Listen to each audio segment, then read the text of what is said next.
Today we saw the first debate between candidates running to be the next president of the United States. And the winner was the guy who didn't actually turn up, Donald Trump, who's getting stronger every time that Democrat prosecutors charge him with some crime alleged.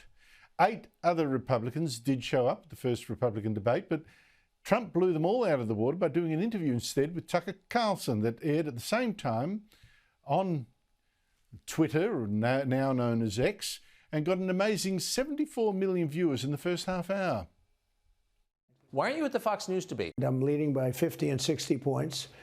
And, you know, some of them are at 1 and 0. And do I sit there, get harassed by people that shouldn't even be running for president? Now, that didn't mean that the debate itself was pointless. It showed that the man touted as Trump's big challenger, Florida Governor Ron DeSantis, said, well, just lacks presidential gravitas. And almost none of the other candidates even dared to say they wouldn't back Trump to be president, even if he is convicted on charges that he tried to steal the last election. If former President Trump is convicted in a court of law, would you still support him as your party's choice? Please raise your hand if you would.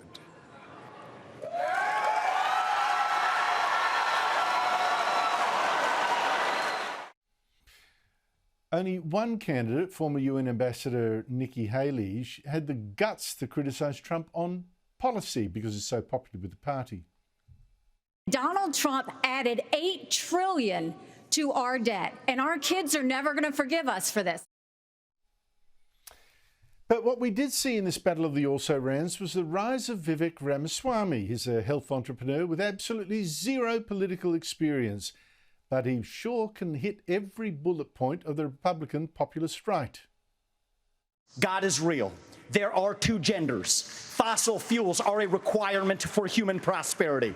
Reverse racism is racism. An open border is not a border. Parents determine the education of their children. Actually, I kind of liked some of those points. But all that made the contest more between him and former Vice President Mike Pence, who's an old-style Republican in a party that might actually now be a little bit radical, moved on from him. And the two repeatedly duked it out. I'm the only person on the stage who isn't bought and paid for, so I can say this. The climate change agenda is a hoax. The climate change agenda is a hoax. And we have to declare independence for it. And the reality is, the anti-carbon agenda is the wet blanket on our economy. And so the reality is more people are dying of bad climate change policies than they are of actual climate change. Governor, now is not the time for on-the-job training. We don't need to bring in a rookie. We don't need to bring in people without experience. We need to bring